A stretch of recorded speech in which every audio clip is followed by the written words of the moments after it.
കർത്താവ് നിങ്ങളോടുകൂടെ അങ്ങേ ആത്മാവോടും കൂടെ. വിശുദ്ധ മർക്കോസ് അറിയിച്ച പരിശുദ്ധ സുവിശേഷത്തിൽ നിന്ന്.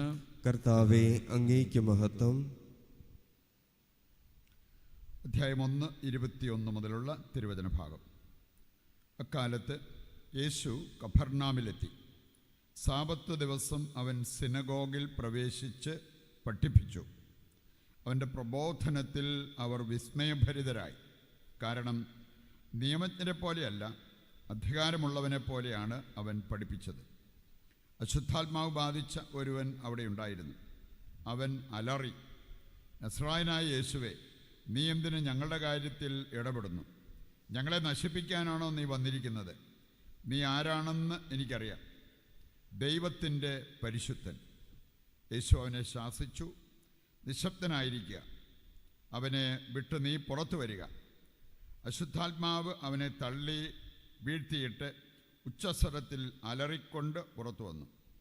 എല്ലാവരും അത്ഭുതപ്പെട്ട് പരസ്പരം പറഞ്ഞു, ഇതെന്ത് അധികാരത്തോടെയുള്ള പുതിയ പ്രബോധനമോ? അശുദ്ധാത്മാക്കളോട് പോലും അവൻ ആജ്ഞാപിക്കുന്നു, അവ അനുസരിക്കുകയും ചെയ്യുന്നു. അവൻ്റെ പ്രശസ്തി ഗലീലയിൽ ഉടനീളം സമീപ പ്രദേശങ്ങളിലും പെട്ടെന്ന് വ്യാപിച്ചു. കർത്താവിൻ്റെ സുവിശേഷം. ക്രിസ്തുവേ, അങ്ങേക്ക് സ്തുതി.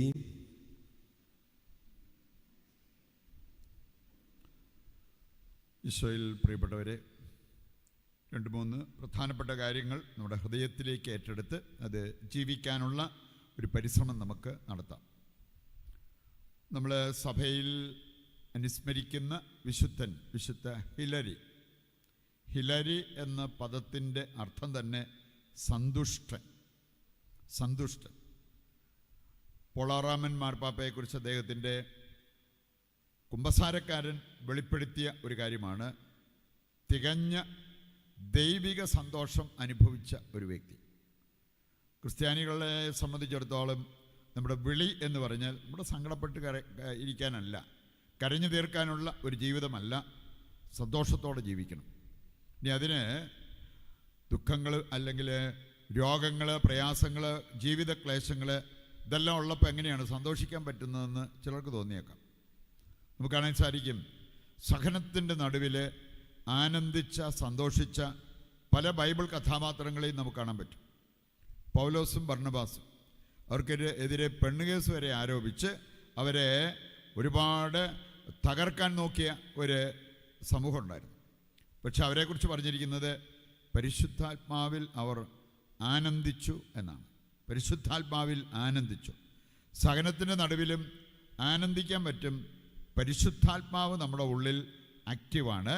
അത് പ്രവർത്തനനിരതമാണെങ്കിൽ അത് സാധ്യമാകും എന്നുള്ളത് നാം തിരിച്ചറിയേണ്ട ഒരു യാഥാർത്ഥ്യമാണ്. വിശുദ്ധ ഹിലറിയുടെ ഒരു പ്രത്യേകത, രാവെന്നോ പകലെന്നോ ഇല്ലാതെ ദൈവസന്നിധിയിൽ പ്രാർത്ഥിച്ചിരുന്ന ഒരു വ്യക്തിയാണ് ഈ വിശുദ്ധൻ. അതാണ് ഈ സന്തുഷ്ടിക്ക് നിദാനം എന്നുള്ളത് കർത്താവിൻ്റെ വചനം നമ്മെ പഠിപ്പിക്കുന്ന ഒരു കാര്യമാണ്.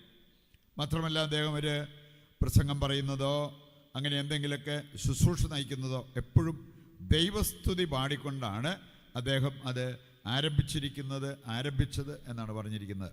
അപ്പോൾ അതുകൊണ്ട് നമുക്ക് നമ്മുടെ ഉള്ളിൽ സന്തോഷമുണ്ടെങ്കിൽ, ആനന്ദമുണ്ടെങ്കിൽ ഇങ്ങനെയുള്ള കാര്യങ്ങളൊക്കെ നമുക്ക് സാധ്യമാവും. ഫിലിപ്പിയർ 4:4 വായിച്ചാൽ അവിടെ പറഞ്ഞിരിക്കുന്ന ഒരു കാര്യം, നിങ്ങളെപ്പോഴും സന്തോഷിക്കുക. ഞാൻ വീണ്ടും പറയുന്നു, നിങ്ങൾ സന്തോഷിക്കുക. സന്തുഷ്ടരായി ജീവിക്കാനുള്ള ഒരു വിളിയാണ് ക്രിസ്ത്യാനിക്ക് ലഭിച്ചിരിക്കുന്നത് എന്ന കാര്യം നമുക്ക് വിസ്മരിക്കാതിരിക്കാം. രണ്ടാമതൊരു കാര്യം, ഇന്നത്തെ ആദ്യ വായനയിൽ നിന്ന് നമ്മൾ പഠിക്കേണ്ടതാണ്. നമ്മൾ കണ്ടു ഹന്നായുടെ കാര്യം. അവൾക്ക് ഒരുപാട് വിഷമങ്ങൾ, വേദനകളുണ്ടായിരുന്നു. മക്കളില്ലാത്തതിൻ്റെ നൊമ്പരം ഉണ്ടായിരുന്നു.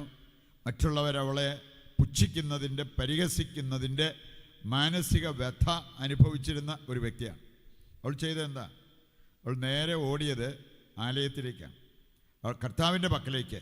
അവിടെ ചെന്ന് അവളുടെ ഹൃദയവികാരങ്ങൾ, വിചാരങ്ങൾ, ഹൃദയത്തിൻ്റെ നൊമ്പരങ്ങളെല്ലാം അവിടെ ഇറക്കി വെച്ചു.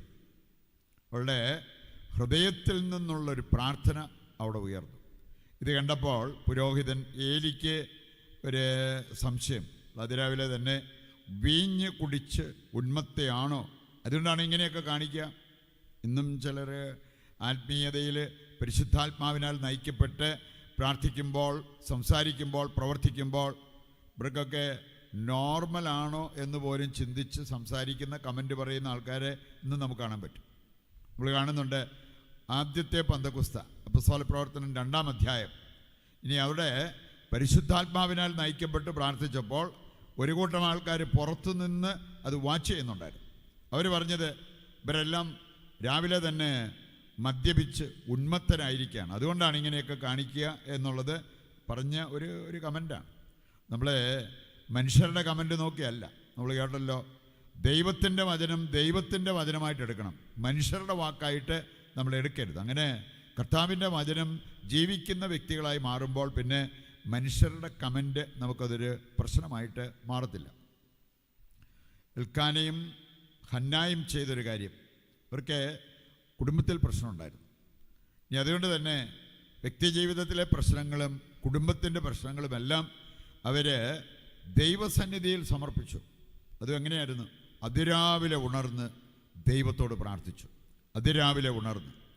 പ്രഭാഷകൻ 32:14 വായിച്ചാൽ കൃത്യമായിട്ട് അവിടെ പറഞ്ഞിരിക്കുന്ന ഒരു കാര്യമാണ്, അതിരാവിലെ ഉണർന്ന് ദൈവത്തെ അന്വേഷിക്കുന്നവർക്ക് കൃപ ലഭിക്കും. പല കീറാമുട്ടി പ്രശ്നങ്ങൾക്കും പരിഹാരം ഉണ്ടാവും. അതിരാവിലെ ഉണർന്ന് ത്യാഗോജ്വലമായിട്ട് നമ്മൾ പ്രാർത്ഥിക്കുന്നെങ്കിൽ അതാണ് ഈ ദമ്പതിമാരുടെ കുടുംബത്തിൽ സംഭവിച്ചത് എന്ന കാര്യം നമ്മൾ തിരിച്ചറിയണം. ഇന്നത്തെ സുവിശേഷ ഭാഗം യേശുവിൻ്റെ വ്യക്തിത്വം വെളിപ്പെടുത്തിയ ഒരു കാര്യമാണ്. അധികാരമുള്ള ഒരു വ്യക്തിയായിട്ട് അവൻ പ്രവർത്തിച്ചു. അധികാരം സർട്ടിഫിക്കറ്റിൽ വല്ലതും ആണോ? അല്ല. അതിനേക്കാൾ നമുക്ക് അധികാരം തരുന്ന ഒരു കാര്യമുണ്ട്. ഞാൻ പറയുന്നത് ഞാൻ ജീവിക്കുന്ന കാര്യമായിരിക്കണം. പ്രവർത്തിച്ചിട്ടാണ് നമ്മൾ മറ്റുള്ളവരോട് സംസാരിക്കേണ്ടത്, അല്ലെങ്കിൽ അവരെ പഠിപ്പിക്കേണ്ടത്. ഈ ഒരു കാര്യം ഉണ്ടായിരുന്നുകൊണ്ട് ജനം വിളിച്ചു പറഞ്ഞു, ഇപ്പം സാധാരണക്കാരെ പോലെയല്ല, നിയമജ്ഞരെയും പരിസരെ പോലെയല്ല നമ്മളെ പഠിപ്പിക്കുന്നത്, അധികാരമുള്ളവനെ പോലെ. സാത്താൻ വിളിച്ചു പറഞ്ഞു, ഇവൻ സാധാരണക്കാരെ പോലെയല്ല, അധികാരമുള്ളവനാണ്. അതുകൊണ്ട് തന്നെ യേശുവിൻ്റെ സാന്നിധ്യം ഭയപ്പെട്ട അശുദ്ധാത്മാവ് ബാധിച്ചവർ അതൊക്കെ നമുക്ക് കാണാൻ സാധിക്കും. അവനൊരു വാക്ക് പറഞ്ഞത് അശുദ്ധാത്മാക്കൾ വിട്ടുപോകുന്നതും അലറി വിളിച്ചോടുന്നതുമൊക്കെ നമ്മൾ കേട്ട ഒരു കാര്യമാണ്. ഇവിടെ നമുക്ക് മക്കളുടെ മുമ്പിലാണേലും അധികാരമുണ്ടാകണം. ദൈവത്തിൻ്റെ വചനം ജീവിക്കുന്ന മാതാപിതാക്കൾ അധികാരമുള്ളവരാണ് അവരുടെ മക്കളുടെ മുമ്പിൽ. അതുപോലെ തന്നെ ആത്മീയ ഗുരുക്കന്മാരാണേലും അവർക്ക് ഏറ്റവും ആവശ്യമായിട്ടുള്ളത് അധികാരം. ഒച്ചമ്പകളൊന്നും അല്ല, സർട്ടിഫിക്കറ്റ് അല്ല, അതിനേക്കാൾ ഒരാത്മീയമായിട്ടുള്ള അധികാരം.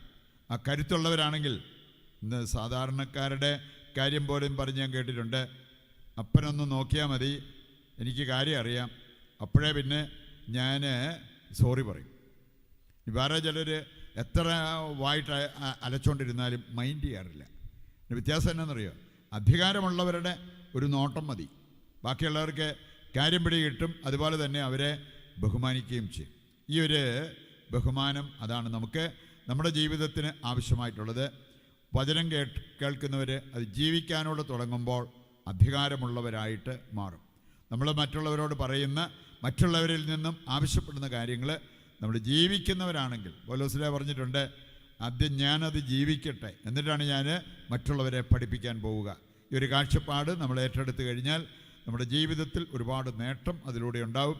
ഈ 3 കാര്യങ്ങൾക്കും നമ്മുടെ വ്യക്തി ജീവിതത്തിലും കുടുംബത്തിലും സ്ഥാനമുണ്ടാകുവാൻ നമുക്ക് ആഗ്രഹിക്കാം, അതിന് തീരുമാനമെടുക്കാം. അതിനുവേണ്ട കൃപയ്ക്കായി ദൈവത്തോട് ഈ ബലിയിൽ പ്രത്യേകം പ്രാർത്ഥിക്കുകയും ചെയ്യാം.